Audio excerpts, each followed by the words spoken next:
By special recording, The Lone Ranger. With his faithful Indian companion Tonto, the daring and resourceful masked rider of the plains led the fight for law and order in the early western United States. Nowhere in the pages of history can one find a greater champion of justice. Return with us now to those thrilling days of yesteryear. From out of the past come the thundering hoofbeats of the great horse Silver. The Lone Ranger rides again. Come on, Silver. Let go, big fella. I'll Silver. The Lone Ranger. The town of Gunsmoke, located near the eastern edge of the Arizona desert, was shrouded in darkness as Jack Barton, the 20-year-old son of the banker, moved softly out the back door of his father's home. He closed the door gently, then made his way to the stable behind the house.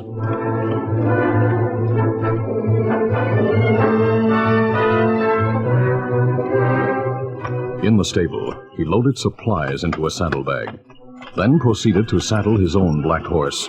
And while he worked, he spoke in a low voice. Running away, Blacky. That's what I'm doing. But I have no choice. I've got to go away. Stay away. Quiet, Blacky, quiet. Dad's gonna be mighty broken up, but not nearly as broken up as he'd be if I stayed here to hang for murder. Easy now. Get up, get up.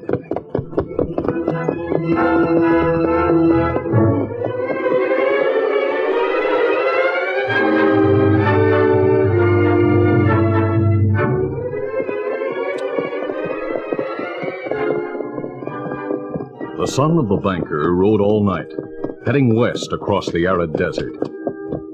At daybreak, he halted the black horse and dismounted. Oh, Blacky, oh, easy. Gosh, Blacky, I'm just about starved. We've covered a lot of ground since midnight. We've earned a little rest. Jack moved a few paces away from the horse. Then suddenly... Blacky, come back here! Blacky, ho, boy! But the horse kept going, running at a fast gait toward the town which Jack had left. Gone.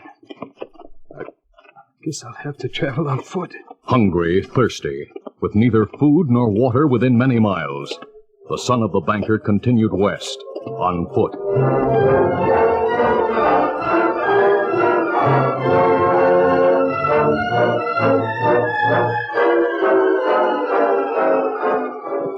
The mid-afternoon sun was blistering hot as the Lone Ranger and Tonto rode east across a vast expanse of Arizona desert toward the town of Gunsmoke. For the past few minutes, they had been watching vultures flying low. Presently, they saw a motionless form lying on the sun-baked ground. Come on, Silver. Let's scout. Hold easy, steady, big fella. A moment later, they dismounted at the side of a well-dressed man who seemed to be about 20 years old. Bring a canteen, Tonto. Me get it. When the fellow's alive. Me see him move. Water. Here, water. I'll hold your head up. Now, take only a couple of swallows and wait before you drink any more. No, thanks. Are you injured? No. You're masked. Are you going to reject our help because of that? No. No more water, please. Of course. Now, drink slowly.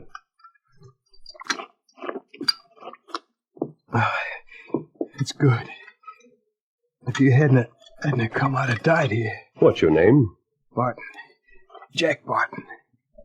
I suppose there's no use asking your name. If you wanted to be known, you wouldn't be masked. I have personal reasons for wearing a mask, but I'm not an outlaw. Oh, where's your horse? I don't know. Probably back in Gunsmoke by this time. Is your home in Gunsmoke? Yes, I left there last night. Oh? This morning I stopped to prepare some food. As soon as I dismounted, my horse bolted. Ran off with my canteen, saddlebags, everything I had. Have you been traveling on foot since then? Yes, until I collapsed. You need food as well as water. Me get food from saddlebag. Good. Jack, we're going east. After you've eaten, we'll take you to Gunsmoke. My horse can carry double. No, I can't go back. Are you dodging the law? No, it's nothing like that. I just can't go back, that's all. I must keep going west. You can't travel on foot. I'll have to. Even though you could keep walking, it would take 3 days to reach water. It's certain death to travel on foot in this country. It doesn't matter. It matters to Tonto and me. We can't leave a man to die on the desert. You'll have to. Because I'm not returning to Gunsmoke. Oh. Are you afraid to go back? No. It's just that I don't want to hurt my dad. How would he be hurt by your return? It's a long story. Oh, wait. I just remembered. I've heard of a man named Barton who owns a bank in Gunsmoke. Is he your father? I call him Dad. My real father died when I was a baby. Mr. Barton adopted me. He's the finest man I know. I'd rather die than hurt him. Tell me why you'd hurt him by going home. I don't see why you're interested. Jack, I don't want to hurt anyone, least of all a fine man like Banker Barton. But we can't leave you to die on the desert. We're going to take you to Gunsmoke, by force if necessary. No. If you knew what that would mean to Dad, you... I'm trying to find out. All right, I'll tell you. Good. Here, food. Put it beside the canteen, Tonto. Uh-huh. Help yourself, Jack, while you tell us your story. Yeah, thanks. There's a man in Gunsmoke named Regan. Harv Regan. Owner of the gambling casino? Oh, yes. Is he a friend of yours? No. I'm sure Regan's a crook, but the law has never been able to prove it. I know he's a crook, and I can't prove it. What were you going to say about him? Well, a short time ago, one of his employees came into the bank. I worked there for Dad. Yes? The man came to me and said Regan wanted to talk about investments. Huh? He couldn't come to the bank during office hours because he worked all night and slept most of the day. He wanted me to call on him at the casino in the evening. Did you? Yes. I knew Regan had a lot of money to invest. Knew his account was worth going after. When I reached the casino, a man told me Regan was busy in his office. He asked me to wait in a private room. It was a large room, and 8 or 9 men were playing roulette. I didn't know then that all those men worked for Harv Regan. I found that out later. I stood watching the game when a man called Lefty Martin pushed in close beside and started to play. He lost several times in a row. 16 red, the winner. I lost again. It's too bad, Lefty. This hombre pumped my arm and made me put my chips on the wrong number. Oh, you mean me? Yes, you. Now, take it easy, Lefty. That's Banker Barton's son. He's waiting to see Harv Regan. He's got no right to bump my arm. I didn't touch your arm. You calling me a liar? Now, Lefty, take it easy. No one can call me a liar. I'll teach this young upstart. Oh, slap me, will you? Oh, you hit me. You want to fight, huh? Now, hold on, Lefty. Let me go. I'll teach young Barton a lesson. Let go of Lefty so he can defend himself. I'll help you, Barton. You keep out of it. Let go of my arm. Wait a minute. No. Wait a minute now. Within a few seconds after Lefty slapped me and I struck back, it was a regular free-for-all. Regan's employees fought among themselves on all sides of me. And then I heard a gunshot. The fighting stopped. I saw Lefty Martin lying on the floor. All right, out of my way. And then I heard Harv Regan. He approached, saying, What's going on here? What was that shot? Mr. Regan, Barton and Lefty had a fight, and Lefty was shot. Barton must have shot him. I did not. I have no gun. Must have used a sleeve gun, then tossed it aside. no. Quiet. Yeah, too. Any of the customers in the main hall hear the row? Well, I doubt it, boss. Walls and door are thick. I'll keep this quiet. Tell bad Lefty's hurt and do whatever's necessary. All right. Come on, give me a hand, Jack. Barton, you come into my office. Oh, Mr. Regan, Lefty started the fight. He slapped my face. Here we are, Jack. Step inside. Sit down and relax. I didn't shoot Lefty Martin. I've never used a gun in my life. Too bad it happened, Jack. A man in your position can't afford to be mixed up in a gambling house brawl. But I tell you, Mr. Regan, Lefty Martin is dead. What? Dead, huh? Yes, sir. We found this sleeve gun on the floor. It's been fired once. Leave the gun with me. What do we do about Lefty? Nothing until you hear from me. Wait in the other room. Yes, sir. This your gun, Jack? No, I never owned a gun. And I didn't shoot. Let me give you the straight facts. All the men in that private game are in my employ, and my men stick together. They'll all swear you used this gun and shot Lefty Martin. They can't do that. They can't get away with Yes, they can. Their evidence will hang you, and that would break your father's heart. it. No. I've always admired your father, Jack. For his sake, I don't want to see you face a murder trial. I'll not have to. Unless those men in the next room lie about who shot Lefty Martin. They stick together. They wouldn't let one of their pals hang. But they know someone has to hang for that shooting. So they'll frame you. Yeah, but I didn't do it. Well, as I see it, there's one way out for you. Well, what is it? We'll have to give the man who really did the shooting enough money to clear out of the country. The boys know he's well fixed in Mexico. I can persuade them to tell the truth. How much money? About $2,000 should do it. 2,000? I haven't that much money. You will have someday. You're the banker's heir. Oh, yes. Jack, for your father's sake, I'll loan you the money. I'll take your IOU. But it may be years Don't before worry about it. I'll take care of everything. Did you sign the IOU? Yes. I was scared. I didn't know what to do. It seemed like the only way out of the trouble. But the next day I learned that Lefty Martin wasn't dead. He wasn't even hurt. The whole performance was a scheme to get me to sign that IOU. Why did Regan want you in debt to him? Because he wanted me to help his gang rob the bank. Oh. He had it all planned. I was supposed to be working there at night. I sometimes worked at night, especially at the end of the month. But on a certain night, I was to be working with the safe open when Regan and his men came in. I see. They were to leave me bound and gagged so it wouldn't appear that I'd helped in the robbery. And if you had refused to help Regan? He threatened to show Dad the IOU and say I'd lost the money gambling. What would your father have done about that? He'd have disowned me. You see, my real father gambled. He was killed in a fight over a card game, and he was Mr. Barton's best friend. So Mr. Barton hated gambling. I knew he'd disown me. And worse than that, he'd be terribly hurt and disappointed in me. I understand. That's why I ran away. Jack, without that IOU, Regan will have no hold on you. We must get it away from him.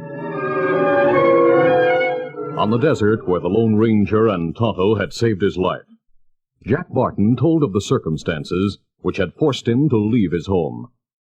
After hearing his story, the masked man decided that they should return to Gunsmoke and get the IOU Regan held. Oh, that can't be done. Do you know where he keeps it? Oh, no.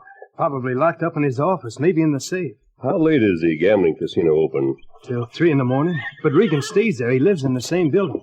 We'll call on him. He's never unguarded. 3 men live there with him. Lefty Martin and 2 others. And they're gunmen. 3 gunmen, huh? Well, forewarned is forearmed. What are you going to do? We'll start now and head toward Gunsmoke. Ready, Tonto? Be ready. I'm sure we can reach the woods near town by 3 o'clock in the morning. You're going with us, Jack. Oh, but I can't. If Regan can't get your aid in robbing the bank, he'll probably take the IOU to Barton and try to collect the money. So you'll not save your dad from grief by running away. Easy, steady, big fella. Give me your hand. I'll help you mount behind my saddle. All right. But I don't see what you can do. I'm going to try to get that IOU away from Regan. But why? Why are you going to help me? There are lots of men who'd welcome the chance to fight in behalf of a good citizen like Banker Barton. Come on, Silver! Come on, Scout.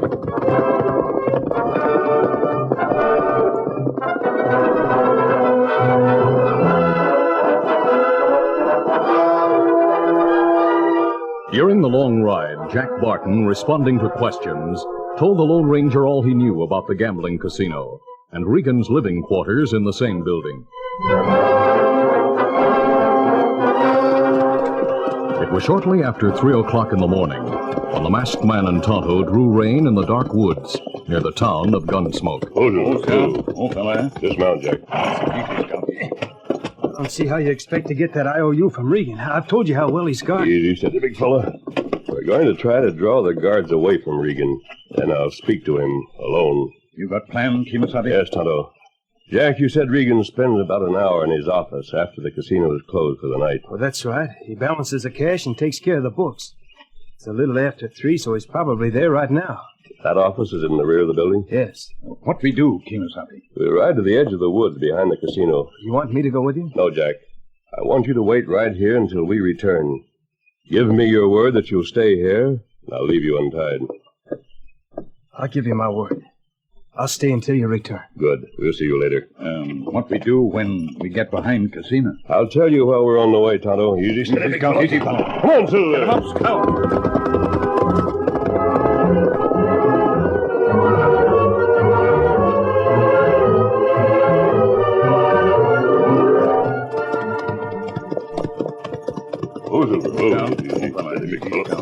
A short time later, the Lone Ranger and Tonto drew rein and dismounted in a clump of trees. They saw the back windows of the gambling casino, less than 50 yards away. The lighted window on the left is Regan's office. Kimasabi, you take plenty big risk. It's justified.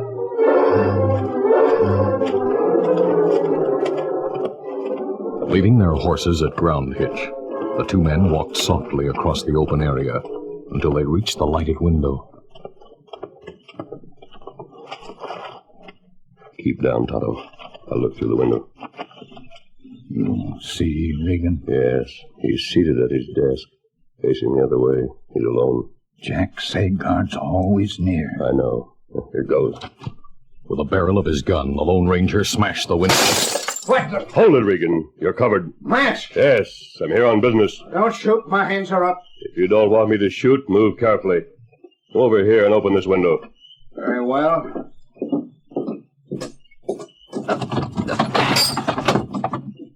We've met before, Regan. What?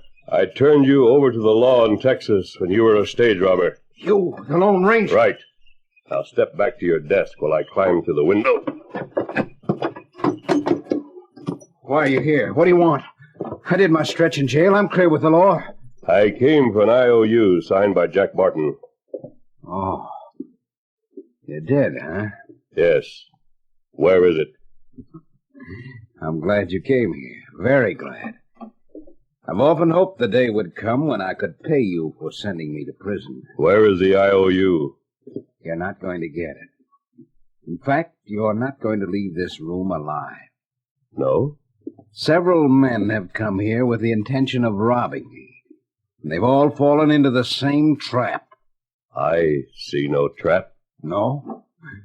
Well, right now you're covered by 3 guns held by men behind the walls.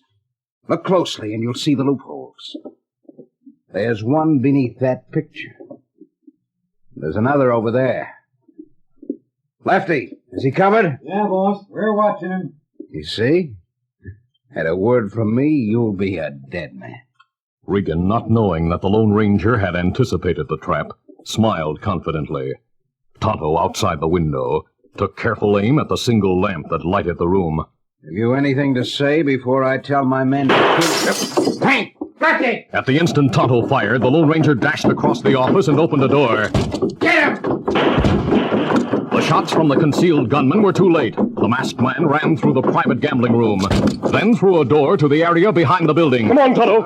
The two men were over halfway to the grove of trees by the time Regan's gunman reached the door and opened fire. We've more of a start than I thought we'd have. Them not hit us.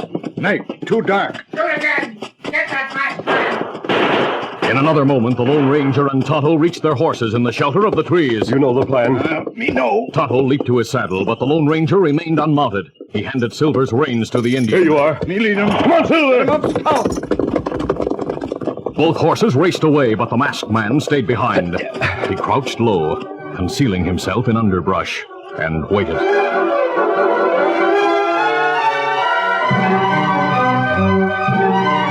Meanwhile, Regan's face livid with rage as he spoke to his gunman. That was the Lone Ranger. I want him killed. But he and his Indian pal had horses hidden among the trees, boss. You heard him riding away. Go to the stable next door and get horses. Go after them. That Lone Ranger knows about the Barton IOU. If I don't get him, he'll make trouble. All right, boss.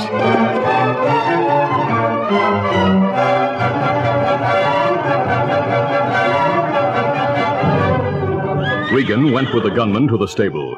While 3 horses were being saddled, he gave voice to his hatred of the masked man who had sent him to prison. And I'll pay $1,000 if you bring him back dead. Say, that's worth going after.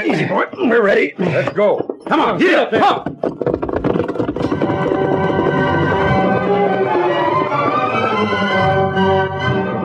Regan watched Bull and raced toward the woods.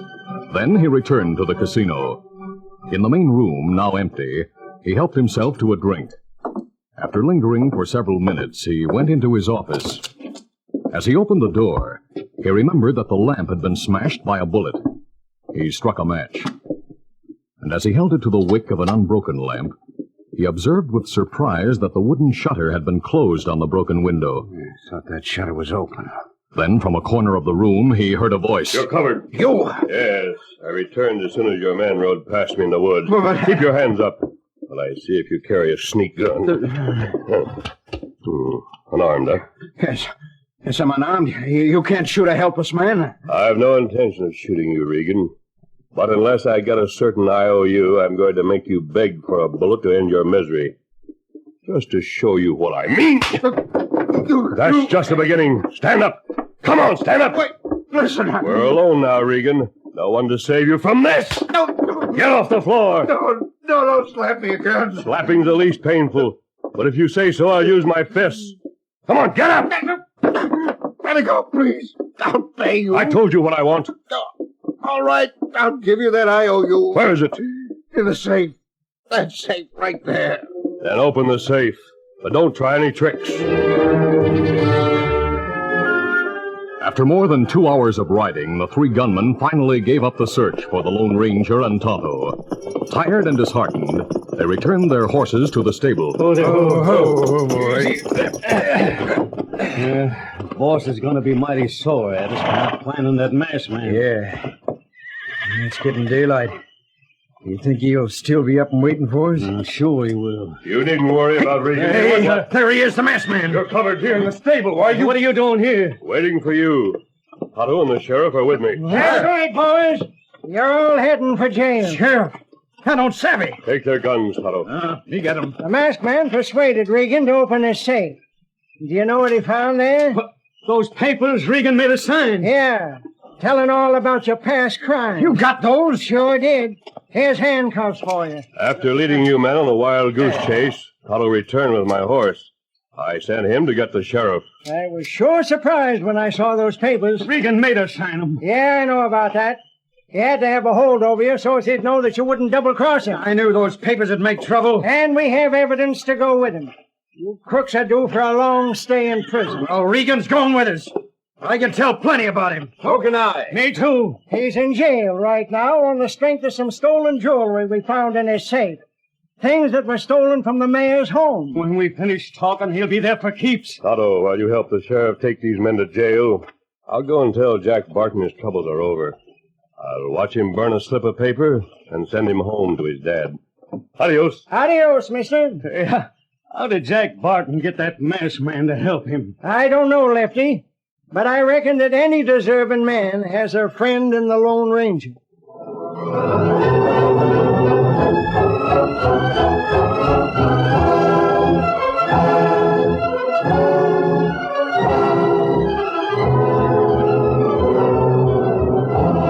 This is a feature of the Lone Ranger Incorporated, created by George W. Trendle, produced by Trendle Campbell Muir Incorporated, and directed by Fred Flowerday.